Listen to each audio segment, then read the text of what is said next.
Hello বন্ধুরা, আসসালামু আলাইকুম। সারা ফ্যামিলি ব্লগসে আপনাদের অনেক অনেক স্বাগত জানাই। তো প্রথমত বলে দিই, আজকে ঈদ মিলাদুন নবী, সবাইকে মুবারক।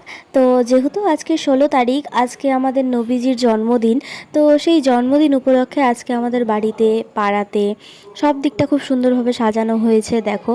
আর সকালবেলা আমাদের এখানে সবাই র্যালিতে যায় নবীজির জন্মদিন উপলক্ষে। তো আজকে পাড়াতেও 2 দিন ধরে জালসা আছে, আর বাড়িতেও অনেক রান্নাবান্না খাওয়া দাওয়া আয়োজন আছে।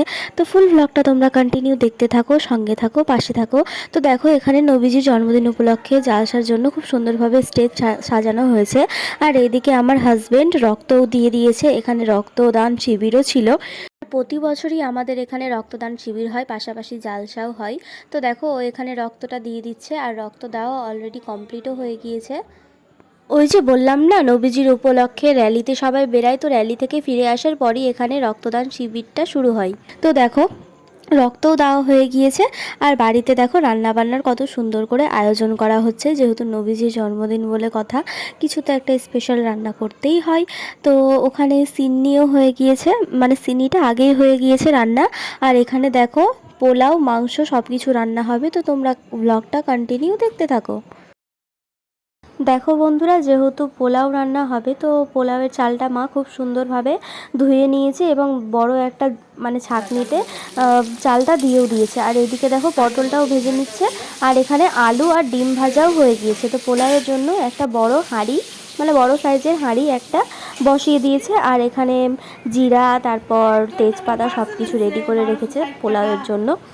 আর দেখো বন্ধুরা, কত বড় বড় সাইজের দুটো বড় মুরগি। তো দেখো এখানে মামি বলতে বলতে মামি এখানে টুকটুক টুকটুক করাও হয়ে গিয়েছে মামির। আর যেহেতু জিরার মশলা ছিল না, তো বিথু এখানে দোকান গিয়েছিল। আর বাজার তো আগে থেকেই করা ছিল, তাই এখানে হচ্ছে কিশমিশ আর কাজু মা ছিঁড়ে দিচ্ছে, যেহেতু পোলাও তো দিতে হবে।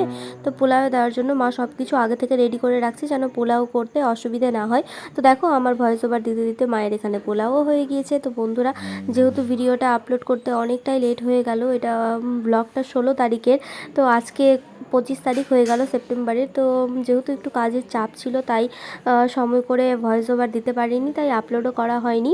তো দেখো, এখানে কথা বলতে বলতে মা মাংসটাও বসিয়ে দিয়েছে। যেহেতু কথা বলতে বলতে মা আস্ত মুরগি থেকে মানে চিকেন কাটাও হয়ে গিয়েছে। আর এখন বলতে বলতে মায়ের চিকেন রান্নাও হয়ে গেল। আর এখানে চাটনির জন্য দেখো খুব সুন্দরভাবে আমড়াগুলোকে সিদ্ধ করে নিয়েছিল প্রথমে, আর টমেটো আর কি জানো, খেজুরের মধ্যে এটা দিয়ে দিল। দেখো, কথা বলতে বলতে ওই চিকেনটা সিদ্ধও হয়ে গিয়েছে। আর দেখো পোলাওয়ের চেহারাটা কত সুন্দর, এখানে হোয়াইট লাগছে কিন্তু আসল হয়েছিল গোল্ডেন কালার। ক্যামেরাতে খুব একটা বোঝা যাচ্ছে না, আর আমার গোল্ডেন কালার পোলাও খেতেই খুব সুন্দর লাগে। দেখো এখানে চিকেনগুলো কত সুন্দর লাগছে, খুব লোভনীয় হয়েছে। যেহেতু চিকেনে আলু দিয়েছে, তাই বেশি অ্যাট্রাক্ট করছে চিকেনটা। আর সত্যি বলতে আমার আলু দিয়ে চিকেনটা খুব সুন্দর লাগে। তো দেখো, আমরা এখানে খেতে বসে পড়েছি, আর আমি আর আমার হাজব্যান্ড বসে পড়েছি।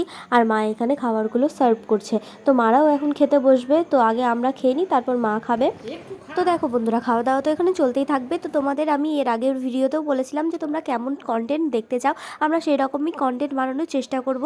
তো ভিডিওটা যদি ভালো লেগে থাকে, তো অবশ্যই লাইক, কমেন্ট, শেয়ার এবং সাবস্ক্রাইব করে আমাদের পাশে থাকবেন। তো আজকের জন্য বাই, দেখা হবে আবার নেক্সট ব্লগে।